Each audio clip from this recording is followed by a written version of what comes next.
Charlotte Flair is injured. You heard me right. She wasn't going to start a feud with Nia Jax off the back of this, but it's okay. She put over Asuka like $1 million on the way out, didn't she? You know, dominating 90% of a match and then only losing because she was attacked previously in the night. Asuka looks great coming out of this. I'm Ollie Davis. This is Luke Owen. Welcome to the Raw review. We know it's a tough time in wrestling right now. If you want more on that, if you're just tuning in for the Raw reviews, I encourage you to go back and watch our WrestleTalk news episodes since Friday. There is a hashtag Speaking Out movement, which has had many brave women, men, and non-binary people come forward and share their stories of sexual assault, physical assault, sort of emotional abuse within the wrestling industry, and it's been incredibly tough. We won't be talking about any of that now. We will get to all your super chats. We'll probably group any of the super chats on that discussion for later on in the show, but for now, we are going to have a bit of much needed escapism, and we can just talk about Raw for a bit. So, Charlotte Flair's injured.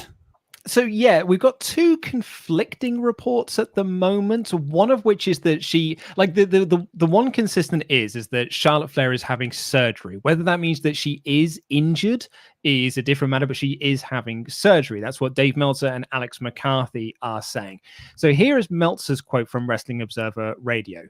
Charlotte Flair is having surgery. That's the deal as far as why they did what they did in terms of Nia Jax attacking her backstage and laying her out. Meltzer continues, I think she's going to be back for SummerSlam. I don't know. I've asked a couple of people and no one knows the time frame. She's definitely having surgery. The storyline with Nia Jax was to explain her being gone. It was hinted to me that it could be SummerSlam when she returns, but that's not 100%.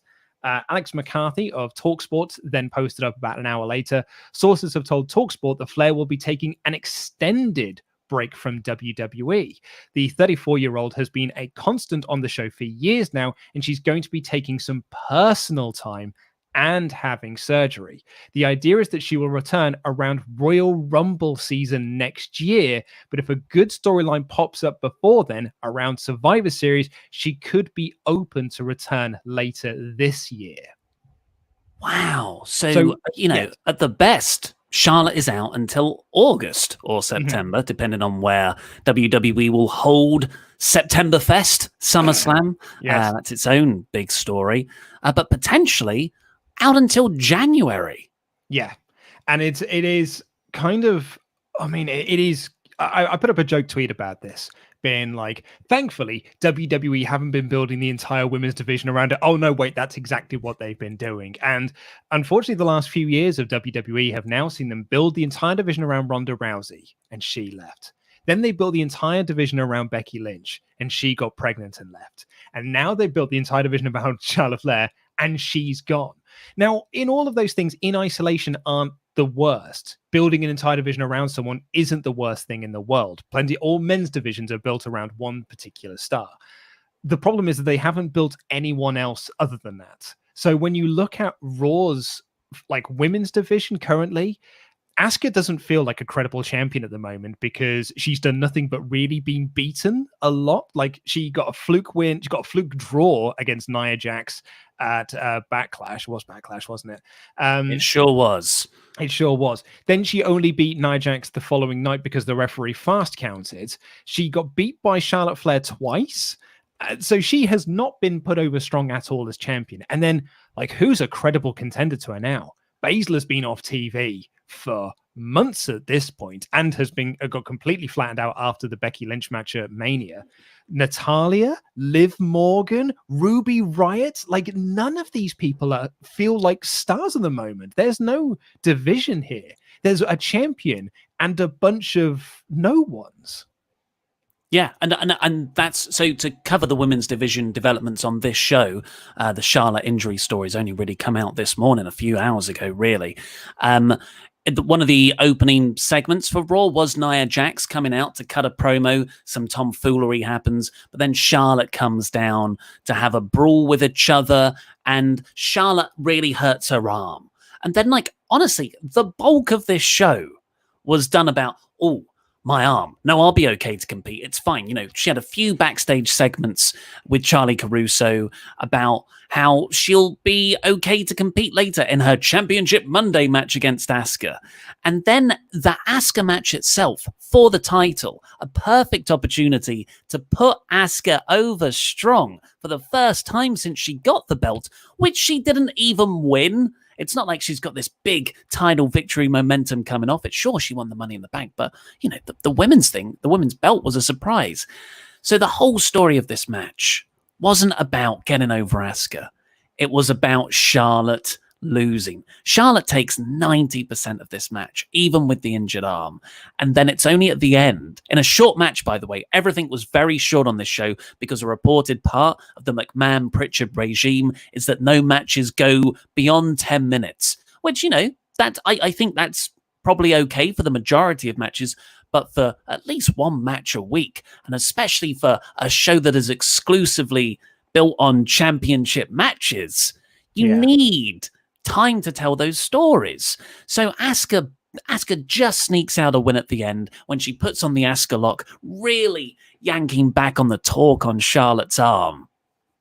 That's how Charlotte lost. It wasn't a case of Asuka beating Charlotte. It was a case of Charlotte losing because of her own injury. And it shows such a lack of foresight, because surely WWE knew that Charlotte was going to take off a lengthy spell, because this is presumably prearranged surgery. It's not. Yeah, it's not been reported. That's why they wrote her out the story. That's why they've written her out of TV, because then Nia Jax lays her out backstage. So clearly they knew she was taking time off. Exactly. So this is the perfect opportunity to put over Asuka strong. When people go out for a while, that's when they put over someone in their stead. Asuka should have just made Charlotte tap in a couple of minutes. Really strong victory, and Charlotte kind of has an out because she was attacked by Nia earlier. But man, now Asuka's got something to roll with. So now we're in a position where Asuka, you're right, has absolutely no challengers on Raw. So later on, as part of the women's tag team title match, another incredibly short fight, we get a really good, actually, post-match angle with Bayley and Banks. Banks teases that she's going to challenge Bayley for her SmackDown Women's Championship at Extreme Rules. But then she says, I want a championship shot against Asuka. So Banks awesome. Versus Asuka. Yeah, Banks versus Asuka is going to be wicked. I'm really looking forward to that. But it's an indicator that Raw doesn't now have a women's division. Charlotte Flair, Becky Lynch, Ronda Rousey, the three main eventers of last year's WrestleMania, are no longer here. Yeah, it's absolutely incredible, man. And just to reiterate, in case you didn't watch Raw, Sasha Banks is going for the Raw Women's SmackDown's Sasha Banks is going for the Raw Women's Championship brand split. LOL. So which rule do you think allows this to happen? Is this the cross-invitational rule, where you're only allowed 4 appearances? Or is it because they've got the women's belts? They can appear on... Which does allow them to appear on brands, but surely not to challenge for those brands. Because what if she wins the Raw Women's Championship? Because then she's not a Raw star. She's a SmackDown star. So if she wins the Raw title, but then loses the women's tag titles, does that mean she can still be on Raw and SmackDown because she's a SmackDown star but is the Raw champion? I don't know, but I'm sure WWE has thought about it. What's that, mate? Having a bit of light refreshment there, are you? I am having a bit of a light refreshment here in a very stylish mug.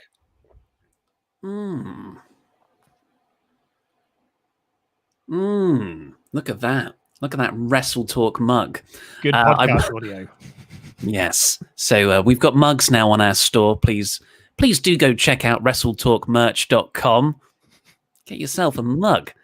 By the way, we got these, I got mine on Friday. The whole tea drinking thing at the end of yesterday's news was not a gimmick to sell this. It's just a coincidence. So yeah, I don't know if you had anything else you wanted to add to this Charlotte Flair thing, but it's WWE need to spend the rest of this year, because I actually think what they've been doing over on SmackDown's been really good. I've been loving the Bayley Banks storyline. I think they're doing some amazing work around that. Not only that, but like, the Mandy Rose and Sonya Deville stuff has been really good. Sonya Deville's killing it at the moment. Yeah. But on the Raw side of things, man, it's struggling. Like WWE now, if Charlotte Flair's not coming back until the Rumble next year, which means, spoiler alert, we might get Charlotte winning the Rumble 2 years in a row. I'm putting a bet on now. Could you imagine the Twitter meltdown? So if we're not getting Charlotte for the next 6 months, so we don't have Charlotte, we don't have Becky, we don't have Ronda for the next 6 months, you need to rebuild. But WWE, going by Raw at the moment, aren't in the mood to rebuild at the moment. They are just in the mood to have people who already are established names be on top. So I don't know. Is Trish coming back? Is that seems to be their main thing at the moment, isn't it? Let's just bring back old stars and we'll put those people in top positions. Did someone say best is best for business? Yeah. Let's bring them back. Well, you know what? I think it is important to point out, though, that this is a landscape Pritchard has inherited. So, of course, up until about 10 days ago, Paul Heyman was running Raw. He had been running Raw for almost a year. And in that time, women's wrestling wasn't a priority for him. Nope. He did try and... But I do think he tried to push certain women, but maybe Vince McMahon, it seems, cooled off on them and didn't like it. So, he had the Liv Morgan push. We got the Shayna Baszler push. I was going to say, Shayna Baszler cough. Yeah, it didn't work out, unfortunately. But... So Bruce Pritchard, who, I'm not really a fan of his overall style, not as much as I was as Heyman, but he, like you said, on SmackDown, he has done a very good job building up that women's division with proper stories. And maybe that is a plus. Maybe he's over in Raw now and he's thinking, this box of toys is a bit rubbish because of how they've been presented on TV, not because of the talent of the people involved. So he's bringing over his own toys to help enhance them. That could be an optimistic reading of this. Very much so. But I do think that WWE, perhaps this is USA pressure, but this show felt like, and last week's show as well, ratings panic of just being like, ratings are bad. We need to do, and WWE go through this every single year. They go through these periods where they have bad ratings. So it's just like, right, we'll have 5 championship matches on a show. It's hyperbolic, of course. 5 championship. We'll bring back the Big Show. We'll bring back Ric Flair. Randy Orton's on the show more. They always go into this panic mode, and this is just their yearly ratings panic mode. Steve Austin will be announced for a show. In a couple of weeks' time, they'll have Steve Austin appear to get that ratings bump. Vince McMahon will come back for your next ratings bump. But yeah, this show particularly built around this whole Championship Monday thing. It's proper short-term panic booking.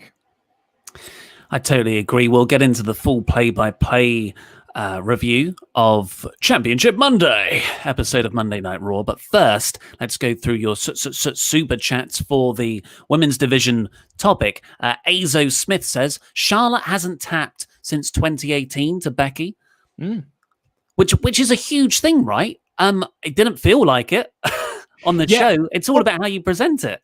And that's just it. This whole storyline was that Asuka can't beat Charlotte, right? That's the story they've been telling for the last, since she won the title.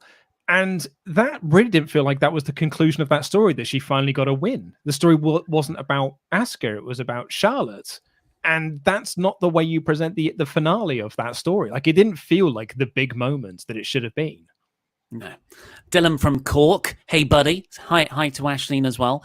First things first, great to see you guys again. Secondly, Adam Blompier is the man. Damn right he is. And thirdly, if Charlotte is out till Summerfest, I can see her and Nyah closing the show. Oh, that's a big old claim there, Dylan. I don't think we're getting Charlotte versus Nyah as the main event of Summerfest.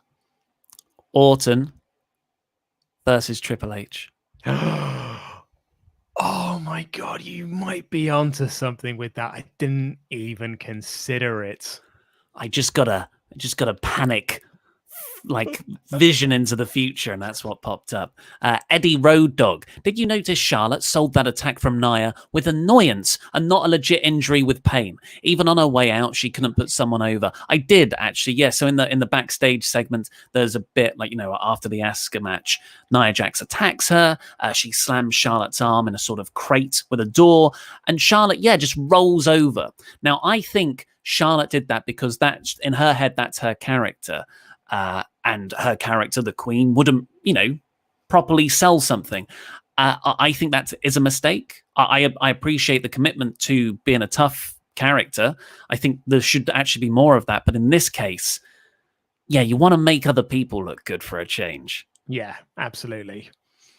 And Invoked Dragon. Oh, what were you going to say? I was going to read out the next super chat, but you carry on, mate. This episode had Asuka finally beat Charlotte and the Street Profits finally beat the Viking Raiders. So there goes those storylines. And neither of them really felt like big deals. And I think a part of that is because they were less than 10 minutes. Like the Street Profits Viking Raiders match was, it was a lot of fun, but it didn't feel like it was the end of a feud. And it was the end of their feud. All of those weeks and months of build led to this point, and it was just like, and they won. And that was it. And now we're just moving on to something else. This is the reset show, really. This was like the mini pay-per-view blow-off of the last 3 months of Heyman's reign. Backlash it still seems to have been sort of Heyman's basic creative direction. Now Pritchard and McMahon can sort of do what they want to do, I assume. Jayla Turner, I think Charlotte and Andrade will probably take this time off to get married as well. It's a very good point, actually. I hadn't thought of that. We may see Andrade get ridden out for a couple of weeks at some point. Perhaps if they do get married, absolutely, which would be lovely for them. But and Andrade's now going after the tag belt, so I can't see him being taken off TV anytime soon. Depends on how quickly you want to just cycle through that feud, I guess. That just made me remember late last year, there were those reports of Charlotte and Andrade wanting to get some kind of reality TV show off the ground for them. That's right, so maybe that's a factor in all of this. Yeah. Piff Jamaz. Sorry, we'll do all the Charlotte stuff now, I think. Piff Jamaz. How long will Asuka's title reign be, and who will beat her for the belt? Support WrestleTalk love from Boston. Harvard. How'd you like that? How long? I think Asuka will have a long reign. I don't think it will be treated seriously, though. No, I think, do you know what? I'm going to say it now. She's going to hold the belt until WrestleMania. Charlotte wins the Rumble. Charlotte beats Asuka for the title of WrestleMania. Yep. Anton H. I completely forgot about this. Baffling that Charlotte didn't put over Io or Rhea if she's gone for an extended period of time. Guys, Triple H said it will all make sense in a couple of months when she's not around. Oh my God. Triple H said that it's all going to make sense, Anton. You've got to trust the system. Oh my God, that is so frustrating, isn't it?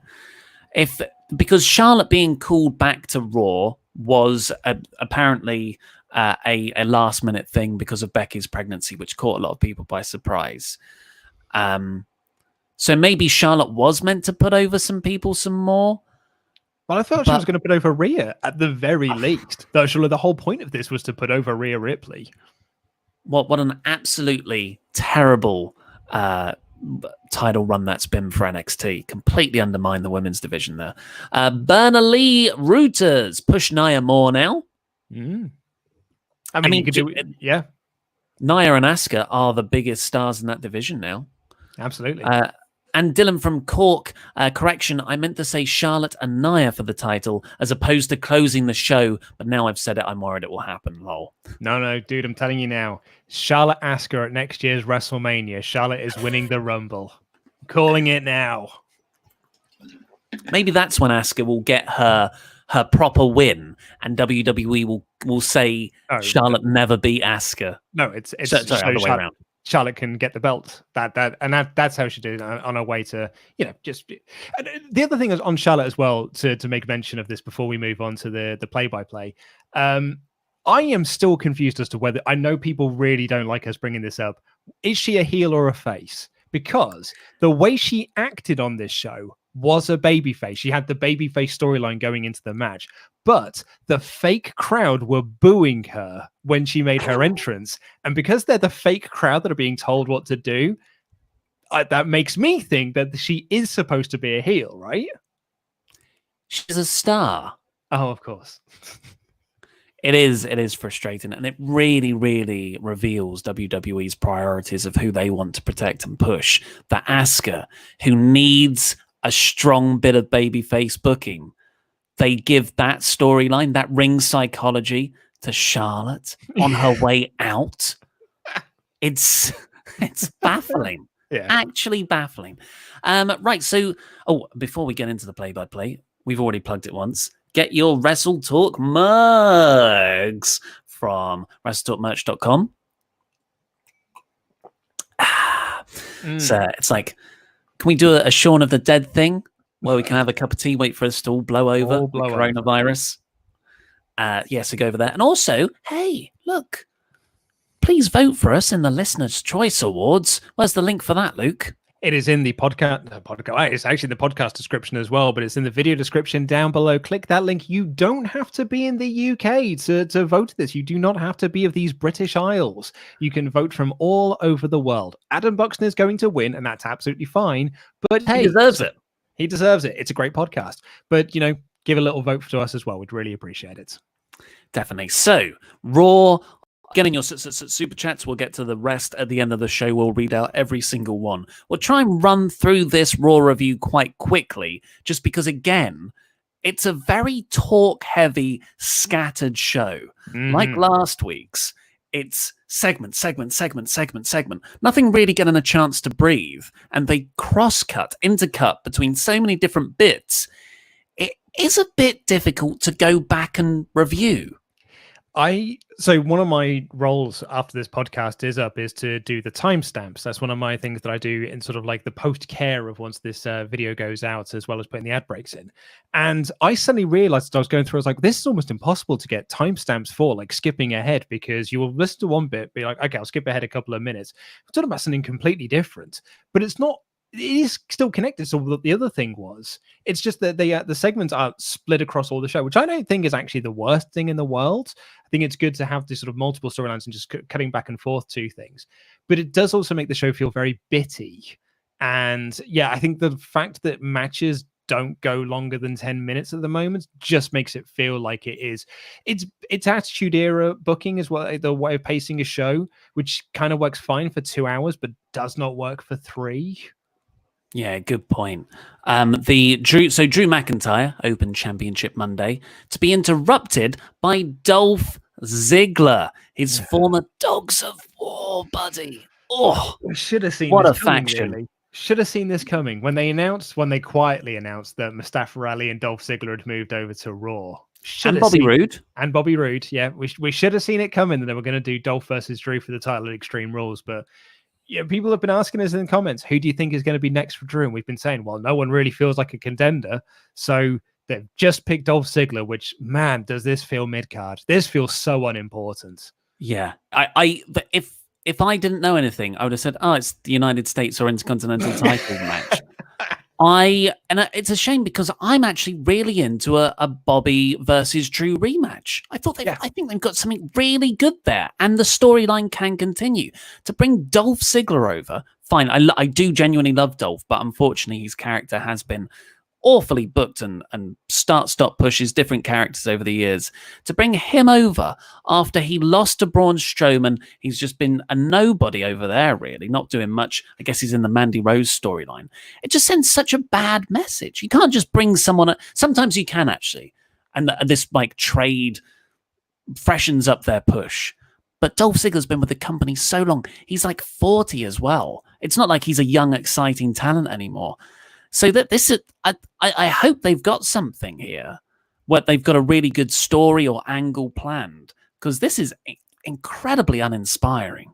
It screams filler to me. Like, this is just a filler feud for Drew until he moves on to something else. And yeah, it kind of screams like the Kofi thing last year when Dolph was Kofi's challenger, where it just feels like, because Dolph has been booked into the ground where he doesn't feel like a championship contender anymore. He just feels very mid-card.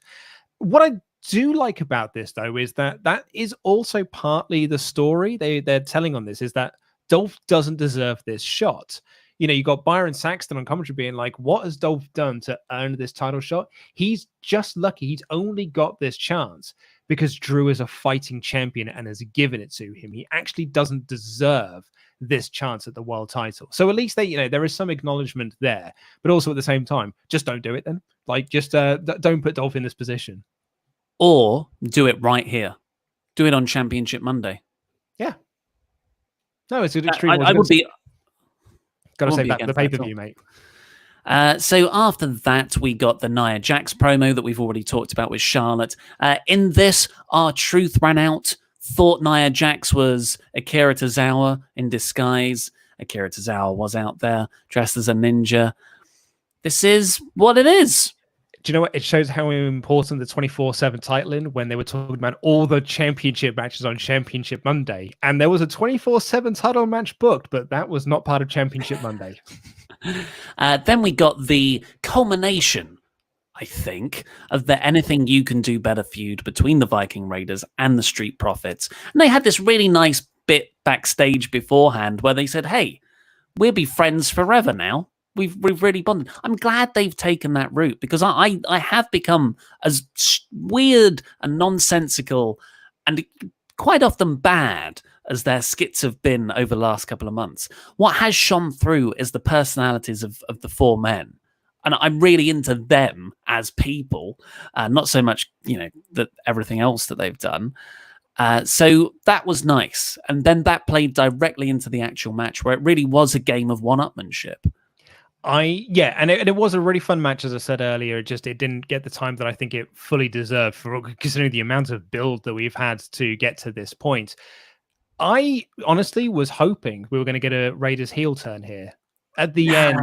I know what you mean, but yeah. So like because the Street Profits win and they all hug. Because I agree with you. I actually do like them as this foursome act. I think they are sort of quite fun to get, and their characters do get to shine through, and their personalities, which I think would have made the heel turn all that more effective. And just like, if all of this had been done to build to a Viking Raiders heel turn and made them these, really nasty heels that are beating up these people that have been considered their friends, I think that would have made this all worthwhile. And I'd have been super into it.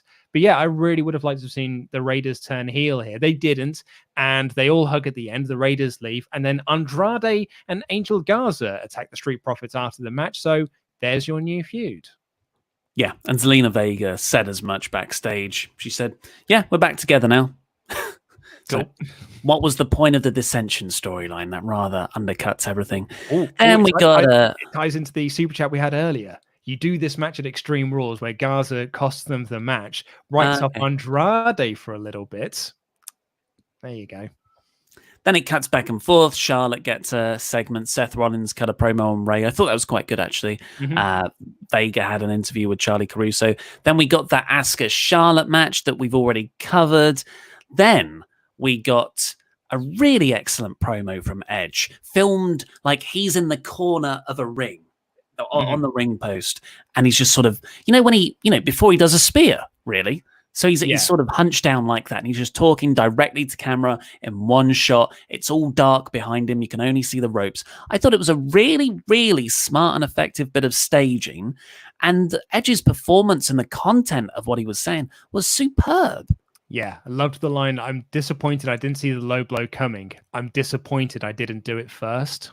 That's really, really cool, saying that he's going to make Orton wish that Uncle Bob was shooting blanks the night that he was conceived. And he's now woken up the rated R superstar. That was some really, really good promo here. Yeah. And yeah, I cannot believe after that WrestleMania match, they've got me hook, line, and sinker for the Orton Edge 3. Yeah, particularly. So Orton then has a promo with Charlie Caruso, who was all over this show. Bloody hell, Charlie was getting her money's worth tonight. But he had this amazing line in this when he said that he, when you back a snake into a corner, it's going to strike. And this viper strikes because Edge and Christian made their comebacks. And he stops himself and goes, tried to make their comebacks. It's a really nice, subtle performance by Randy to sort of like catch what he said and be like, no. They tried to make their comeback. And he didn't over egg the pudding on that one. But it was really nice. And he said, I hope they do come back. But I do want them to do it away from me. I thought it was a really, really good line. I thought Orton was great. I thought Orton was great on this whole show, actually. Yeah, definitely. Best thing on the show, I think. Then we get the Flair being attacked by Nia Jax backstage. Then we got the 24/7 title match between R-Truth and Akira Tozawa. R-Truth got attacked by Bobby Lashley beforehand as sort of a revenge for the previous week when R-Truth beat them in the tag with Drew, and Akira Tozawa snuck a 24/7 title win. Yeah. R-Truth feuds with ninjas. Yeah. Nice. Natalia then, but I love this. This wasn't bad, and it kind of played into the silly Natalia gimmick from before. Not Renee Young, Sarah Schreiber. I've called her Not Renee Young so many times now.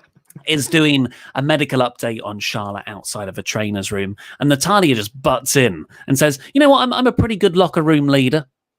Yeah. So this division does need leadership, and she's about to say, "But you know what? The interview time is now up. My interview time is up, and I've got a match now." Cutting herself off. Your time's up. Kind of John Cena-y slogan. And then she comes out for a match against Liv Morgan with Lana in her corner. And it's funny as well, like you say the Lana thing, which does make it feel like it's progressing somewhere. But my first note is talk about going effing nowhere. I think that's more in relation to Liv Morgan, who is just on a treadmill at the moment, just going, and has been on a treadmill since her return in January. Like, that feud did nothing for her. Like, beating Lana twice. Bearing in mind, actually, the last thing of that is that Lana was the one that stood tall because Ruby Riott attacked her and Lana got to beat her up a bit. So that feud did nothing for her. And now she's just back to feuding with Lana again. But now she's also feuding with Natty at the same time. Lana caused the distraction. Liv taps to the sharpshooter and Natty and Lana hug. And then later on, Liv is so sad and she's walking backstage sad. And Ruby Riott walks up to her and Liv's just like, "Not now, Ruby. I don't need you right now." And she just walks off. So it looked like Ruby was trying to make friends with her. So it looks like we might be getting a reunion of the Riott squads. Whoop-de-doo. Against Liv Morgan and Natalia as a tag team. Hey, they need tag teams in their women's tag division. I'm not against it. They also need challenges for Asuka, mate. But we could be doing something with Liv. That's all I'm saying. After that, we got star of the Big Show. Big Show. God, that's so complicated to say. Tell Charlie Caruso backstage that, hey, he's the lovable star of our Netflix sitcom, but he's also a heartless, angry giant. Ugh. So I was like, oh my God, did he just turn heel again? But no, he comes out to interrupt this Ric Flair and Randy Orton segment. Yeah, Ric Flair comes out and the fake crowd are cheering him. And I was like, he's the heel, you idiots. You're meant to be booing him. He low blow Christian last week and let him get punted in the head. Why are you cheering this man? But he says that Orton's the best ever. Orton comes out and cuts this wicked promo about how people confuse nostalgia with legacy. And he's back to being the legend killer once more. And the Big Show comes out. And there's this awesome line from Orton here, where and it's all in the performance as well, when he says, "You know what? I would consider you a legend." And there was a little pause for emphasis about being the legend killer. So yeah, it looks like we're going to get Randy Orton versus the Big Show with Ric Flair and Randy Orton's corner, a main event anywhere in the world in 2006. I'm not against it, to be honest. I think it's so McMahon Pritchard as well. Yeah. I'm sorry, folks. I'm not that well at the moment, so I'm just gonna hop off for a bit while Luke carries on talking. Well, I'll run through the Bayley and Sasha Banks versus Iconic. Decent action, but it was incredibly short. Banks hit the bank statement out of nowhere to retain. The story is that she effectively did it on her own. Bayley was taken off to the outside, and so Banks had to go and take out both Iconics at the same time. And this is where we got the brilliant segment afterwards with Sasha and Bayley rather, where Sasha says, she's getting a little bit jealous of Bayley Two Straps because she wants a title match against Asuka and brand split LOL. Asuka comes out and accepts the match. Heels beat her down and Banks locked in the bank statement, poses with the belts. So the storyline here is that, Sasha also wants to have her own sets of 2 belts. I'm all for this. The brand split LOL stuff is, it is what it is. I think that's slightly problematic, but I think the WWE at the moment in their sort of panic mode of going through, just the ratings panic that they're in with USA probably piling on the pressure just means that they're like, do you know what? F it. We'll just have SmackDown stars appear. Doesn't really matter at the end of the day. No one really cares about the brand split. So we'll just do that. Let's have a look what people are saying. Yes, unfortunately, Ollie's not particularly well at the moment. Adam Pearson, am I the only one who has struggled to watch wrestling this past week? It was a little bit weird watching Raw this morning. It's why we didn't do the SmackDown review on Saturday, and it's why we didn't do a magazine show on Friday. It just sort of felt a little bit trivial. Watching Raw this morning did, it's really the first bit of wrestling I've watched since AEW last week. I haven't actually watched SmackDown yet. I probably went at this point. It was very odd to kind of watch at this point. Wow, nearly 2,500 people have tuned in to watch me on my own. Was the Giant Ninja the one in WWE who caught? He wasn't around this week? It's a good little theory. I don't know about that one. Droz Walker says, I loved the Rick and Randy segment. I did too. I thought it was. Dynamic J wants Liv and Ruby back together. I would love to see Ruby Riott get something because I feel she's had a big ball of nothing since coming up to the main roster. Where's Kairi Sane? Great question. Miku, my hair looks nice. Thank you. I shaved it this morning, in fact. Kairi's contract is almost up. She's being phased out. That is the rumor. Yeah, apparently the Kairi Sane and Stardom do want to bring her back. So it is quite possible that we won't be seeing Kairi Sane back. Seems like now is the time to bring her back for at least, this feud with Banks, because you've got the tag team match already set up there with Kairi and Asuka versus Banks and Bayley. So there is stuff that's there kind of set up. Andy Datson's just jumped into this document or into my notes. Why has Andy Datson jumped into my notes, Andy? Let me know. Brinley, excellent question. Bianca Belair, what's she doing? Great question there. What is Bianca Belair doing at the moment? She is, she's got brought up to the main roster, has done nothing. And that's about it. I thought that she was going to be sort of like paired up in a way with the Street Profits, but that doesn't really feel like it's really gone to anything at the moment. And what have we got here? Poor Bianca Belair. Super Hot Victor Man, are you guys gonna review New Japan when it comes back? We tried to do New Japan reviews in the past. We really like doing New Japan reviews, but unfortunately when we do, people don't really enjoy it when we do. It doesn't really get a lot of views, unfortunately. Like when we did the example we always give is the New Japan Ring of Honor G1 Supercard show last year, which was, the biggest show that New Japan and Ring of Honor had done collectively, sold out Madison Square Garden.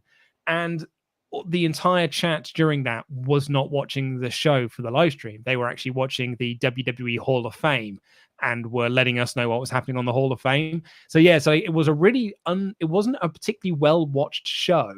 And the people watching it weren't actually watching New Japan. They were watching a WWE product. So I just feel that the WrestleTalk audience as it is, it doesn't really have much of an interest in New Japan, unfortunately.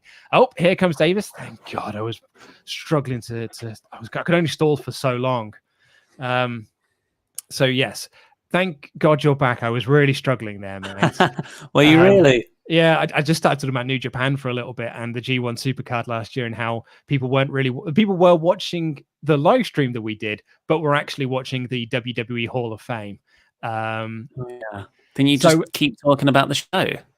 I did, but I didn't want. In case you had any thoughts on the Bailey Sasha Banks thing, I didn't want to. People want to hear your thoughts on things, mate. Right. And then I was going to go to the Apollo Crews Shelton Benjamin section. My thoughts are the match was. We might have to wrap this up. Well, we'll speed through some stuff. My thoughts were the match was short, and I like the post match. Do you want to message Andy? Because Andy's actually in my document at the moment. Do you want to message him and see if he can jump in for the rest of the stream? Let me see how I go. Okay. Well, we had the VIP lounge with Apollo Crews. Really good stuff from MVP here, saying the Crews needs guidance. And who better to guide him than a man who has got the record-breaking United States Championship run, or his record-setting United States Championship run in MVP. So this was really, really nice. And it looks like we're going to get Crews versus MVP for the US title at Extreme Rules. I really liked how they played on how Apollo cheated to win the previous week as well. Because it's like Apollo's still presenting himself very, morally upstanding. But there are shades of grey now within this. There are interpretations of his actions.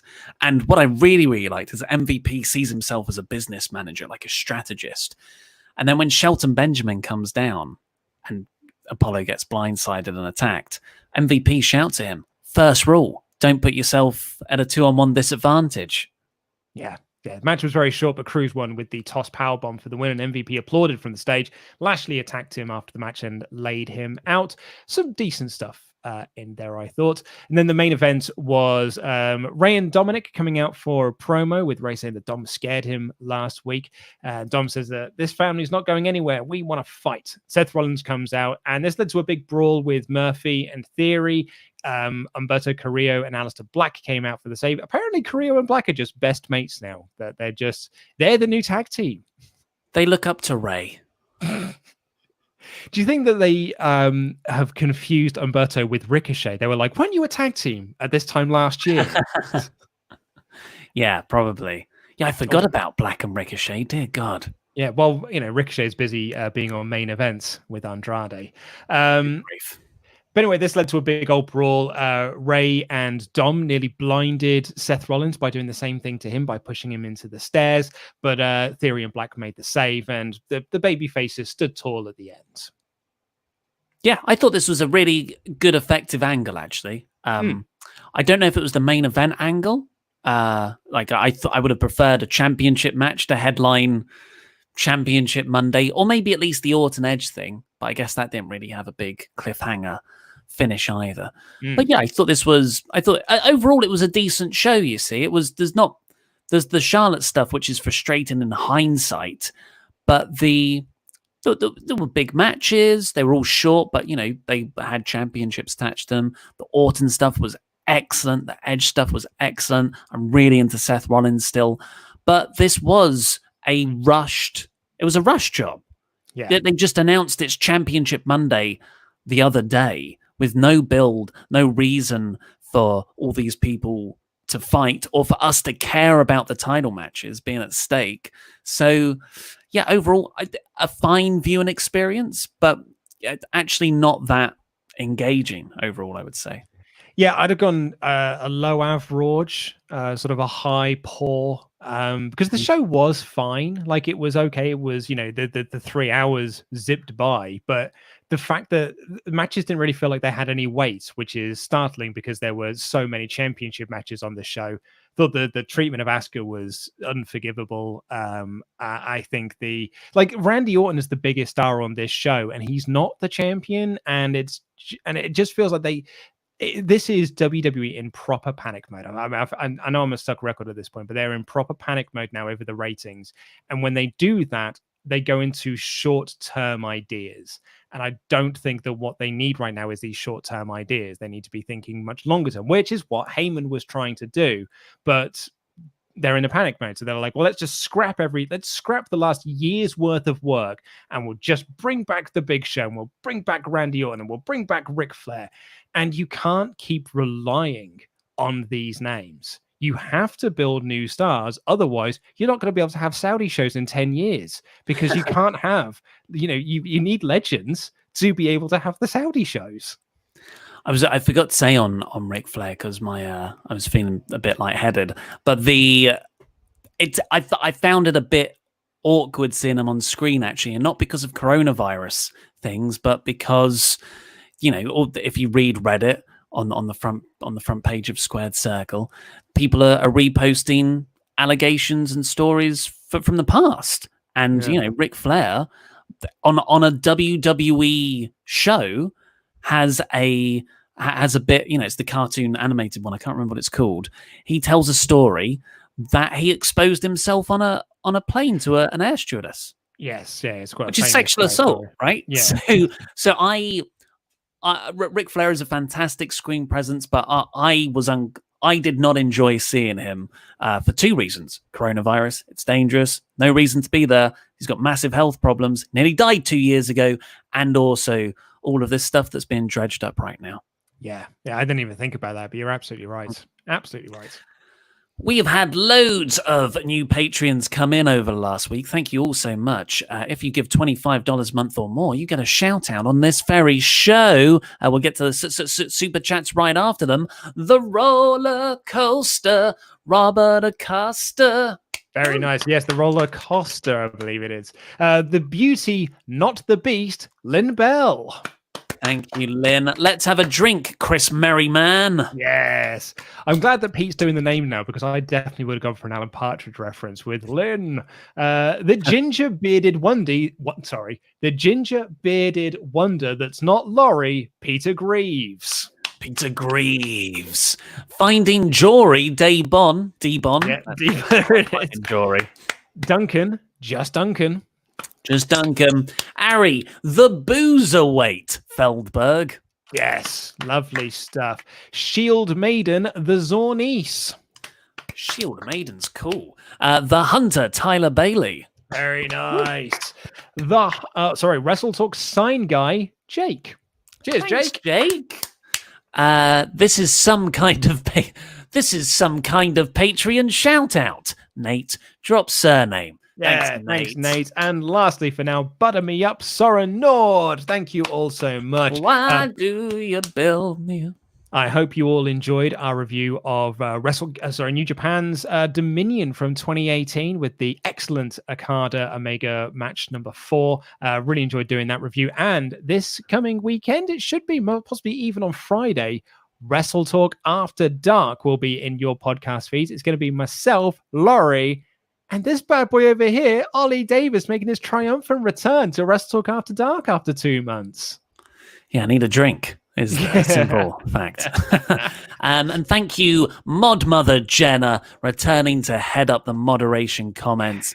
Lovely to have you back in there. Don't know who else is modding today, but I'm just going to say the usual. The Best Ode, Matt Nenick, Field, Bumhead Rob, Garage Art with a V, Les. Thank you ever so much. Well, we've got a lot of super chats. Thank you, everyone, for sending those in. We'll try and speed through them a tad, so hopefully it doesn't come across as rude. The Zornice, and then Charlotte gets pregnant around Mania 21. No, and you know what? That'd be good news for them. 21? I mean, I think you mean WrestleMania 2021. Right, which will be next year's WrestleMania. And that'll be lovely news for Charlotte, because getting pregnant is always lovely news. Azo Smith, crazy to think that Banks versus Asuka only happened once, the night after Royal Rumble 2018, when Banks tried to headbutt the center of the earth. Yeah. I remember that. That was such a scary dive. Yeah, Azo Smith again. Yep, go on. Also noticed Sasha's getting the wins, not Bailey. That's the story they're telling. Yeah, that's what we were talking about. Well, I talked about while you were in the can. That Banks did it all on her own, effectively, because Bailey got taken out, so she had to beat up both of the Iconics on her lonesome. So the story is it. That's why Banks turning babyface is the one that makes the most sense here. Azo Smith again. Do you think Sasha and Asuka could main event? No, I think I'd love them to. I think Randy Orton Big Show will be the main event. Magician Sapphire. Just kill the brand split already. Save everyone the confusion. Yeah, well, yes, but contracts don't allow to that, I guess. 4 years in. 4 years in. We're here again. Matthew Robinson, Banks and Bailey tag team champs, and Raw and SmackDown champs. The new Omni pair. I didn't wouldn't think mind of it, that, mate. actually. Yeah, I wouldn't mind it though. I love them as together. I just think they're so good. There's now like people are petitioning like online to not turn either of them. Just keep them as a tag team forever. So good. I like that. Andy Datson, someone by the name of. I wonder if it is the man himself, WrestleTalk.com website editor, Andy Datson. Sasha beats Asuka. Sasha versus Bailey to unify the belts. I can't see them doing that personally. Yeah, I wouldn't. I don't know if I'd mind it though. No, I think they're building up two nice, distinct women's divisions. That should be a thing. I'll pass WWE over to you. Matthew Robinson, gotta love Ziggler's new "because of me" instead of "it should have been me" one phase wonder. Yeah, and he's got so many catchphrases. Devante Lee just wanted to say it's been a year since the greatest pay-per-view of all time, Stomping Ground. Time to kick ass and take names. What a tagline. Ariotul, they should just turn Liv back into an underdog, Jersey brat babyface. There's no one like that on Raw, and she's lost in her current weird gimmick. Okay, what is her gimmick? She doesn't have one. Because she is an underdog, I guess, is the character, right? The underdog that keeps winning?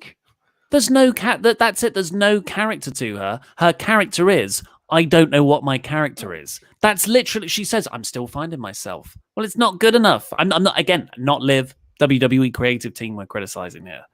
Exactly, because she doesn't know who she is, yet she keeps winning. Like, this is the first time she's lost in ages. Like, it's... Anshu, I'm really proud of WrestleTalk on their courage of speaking out. Do you think that Shayna Baszler could be the one to defeat Asuka? I think that would be an awesome feud. And yeah, it would put over Baszler strong. With Pritchard McMahon at the helm, though, I can't see Baszler. LRO, hey guys, my first super chat. Thanks for the content. Do you think they could build the women's division off an open challenge with time given to the matches? That could be a great way to build up the title. Unfortunately, it seems that WWE don't want to do long matches at the moment, so it wouldn't work. Yes. Gabriel says, do you see Asuka versus Kairi as a potential match down the line? Well, Kairi's kind of disappeared, hasn't she? I suppose she was written out by Nyah. I was saying while you were in the can, like, now's the time to bring her back as well, because you've got the perfect tag team sort of feud to be doing in the middle of all of this. Former tag champs versus the current tag champs. Devante Lee, if all the stars are gone, it's time for the return of the greatest women's wrestler ever, Kelly. Book it, Vince. Hey, don't give Vince any ideas. Ben Isaacs, I feel like the fact that all the part-timers are in the same story, Edge, Christian, Orton show, but it makes everyone else seem undercard. It's like they've got their own division. Yes. Isn't it? The Legends division. If TNA, I was going to say they could feud over the Legends belt, but at least then, like, they weren't the main part of the show. Michael Dominguez, Undisputed Era jump Drew at the pay-per-view like NXT. Cole takes the belt. I think that should be saved for crowds. Yeah. Ben Isaacs, to be fair, last year's Hall of Fame was when Bret Hart got attacked. It's in reference to everyone watching that stream. Amro, I was a bit upset Dolphul challenge at first too, but thinking about it, I actually got excited. Maybe we will finally see some new stuff from Dolph. Oh, Amro. Well, it'll be a good match. It's just, there's no build really. Sean Dunn said that he has voted. He also wants to have Randy Orton versus Triple H at SummerSlam. It's a big headline match. I think it's not the worst idea. Dylan from Cork just wanted to say today is the day we remember the lives of Nancy and Daniel Benoit. Hard to believe it's been 13 years. Wow. Today. Yeah, gone but not forgotten. Yeah, it was today or yesterday. But yeah, God, 13 years. Bloody hell. I honestly remember that day like it was yesterday, like that whole week. Crikey. Lynn Bell, I've said it before, I'll say it again. Really glad I quit WWE. Take care of yourselves, Ollie, and get better soon. Thank you. Kara Stealth, you forgot the Liv Riot moment on Raw. No, we didn't. We did mention it. So that I even did a flawless impression of Liv Morgan as I did it. I actually, maybe he's talking about my review because I actually didn't see it. Did you not? I don't know. Maybe it was, I did not cover that bit in my Raw review. I'll do the miscellaneous. Matthew Robinson, do you think that the female and male storyline should be mixing together and not be focused on relationships, but superstars going for championships? This should ensure all wrestling shows push women. I'm not quite sure what point you're trying to make there, I'll be honest, because the storylines at the moment are about going for championships, are they not? Like, I think women being involved in the men's storylines isn't going to all of a sudden make the women's championship feel important. I think maybe Matthew is suggesting that when men and women's divisions cross over, it's always about some form of emotional relationship or a wife or a husband. So maybe there is an argument to be had to have factions that are just men and women without any romantic storylines. Yeah. I won't be against it. Bacon Rasher says, roses are red, violets are blue. I miss Adam Blombier and hope you do too. Send him my best. I have no social media to send anything. Jam that jam. Jam that jam. Jorge Martinez, love you both. Haven't caught one of these live in a while. Just had a baby on April 1st. Yeah. And now turned 21 on Thursday. Happy birthday, Jorge. Happy birthday indeed, Jorge. And congratulations on the little one. A birthday? And a literal birthday. Amazing. Stephen J. Ollie, your backdrop is going banana. That's because it's ungodly hot here. And I need a fan. So that is the fan is making that happen. Zach Icon Linda, will there be a Quizzlemania this week? We already tweeted this out and said it in my WrestleTalk news video. No, there won't. Adam is taking some time off, and that's because he needs to take some time out for his mental health right now. Yeah. Electra 316, please send our love and support to Adam. We're all behind him and looking forward to his return when he's ready. To the WrestleTalk lads, stay safe. Jam that jam. Jam that jam. I also cannot believe that you said 316 as opposed to 316. Did I? Matthew Robinson, real boss here. Got my vote in for you guys on the Listener's Choice Awards. Thank you. You guys are the best. Always love all that you do. Thank you very, very much. Jobber JJ 496. Ollie Davis's number one fan trademark. I love you guys. Hope Adam gets better. We all do. We love you too. Alpha Matando, my favorite wrestling channel. Greetings from Chile. So many people being nice today. It's lovely. Ashleen O'Connell, taking a little break from social media just to clear my head, but wanted to send all my love to you after this tough week in wrestling. Dylan was filling me in about it today. Jam that jam and lots of love. Jam that Dylan jam, and Ashleen in the chat. It's very, very nice of you. You love to see it. Michael Dominguez, Ollie, if you're throwing up, eat fennel seeds. Take care. Noted. Thank you. Rathman. Good evening, gentlemen. Hey, Luke, you were great on the watch-alongs. I watch every month. Thanks, mate. Thanks for joining us on the live streams. And Azzo, finally, Asuka is the first to tap out all four horsewomen. Sasha on the night after Royal Rumble 2018, Bayley the next week, Becky at Royal Rumble 2019, and Charlotte last night. Oh, that's there awesome. You go. Very nice indeed. Wish that was a bigger thing. Well, that's all we've got time for on today's show. Please do go over to vote in the Listener's Choice Awards. There's a link in the video description below. And hey, head over to WrestleTalkMerch.com as well to get yourself a nice cup of tea. Lovely stuff. Oh, that's probably very cold. Just had another one. Josh Kirsch, Drew versus Dolph will be good, and I'm excited for it. We agree, Josh. But for now, I've been Ollie Davis. This has been Luke Owen, and that was wrestling.